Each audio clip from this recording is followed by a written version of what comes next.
wanted to start this house concert series. It's called Painting with Music, because for me, always listening to music, there was an image that appeared.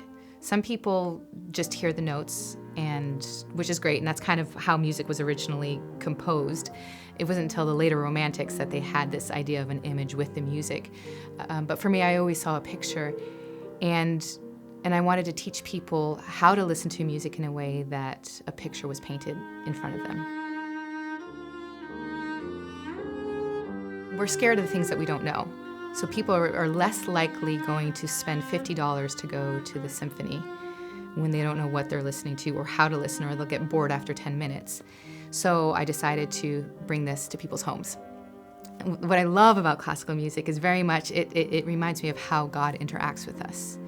He's there, he's grand, he's incredible, and he's willing to have an encounter with us, but it's not until we open up and allow him to have that relationship with us will he come to us.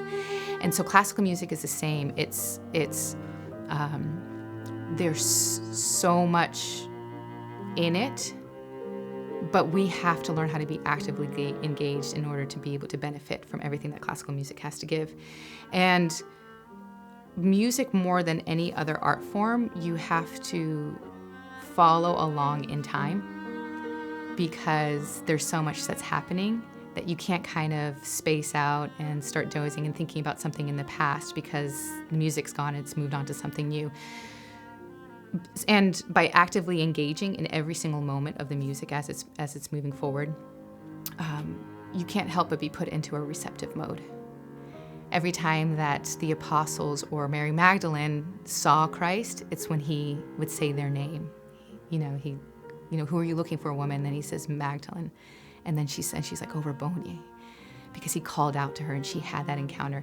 And with music, or art in general, we have the ability to encounter God in a way that is not intellectual. Intellectual things can be very intimidating, I think, for people, because you feel like you're trying to convince me of something else, or you're trying to change who I am. Whereas with art, nobody's gonna stand on top of a mountain and see a beautiful sunset and be like, don't force me to like this. We don't slow down, ever, today. And we're not used to it, and we're uncomfortable with it. And to give people a moment just to say, slow down for a second and see how beautiful it is to be in the present moment. And I think very often we want God to come to us. And even Christian pop, I don't really agree with Christian pop, because, there's a time and place for everything, right? But Christian pop to me is saying, God, here I'm on earth and please come down to me. Whereas I think what God is saying is, come up to me. I want to bring you. I came to earth so I can elevate you to a higher place.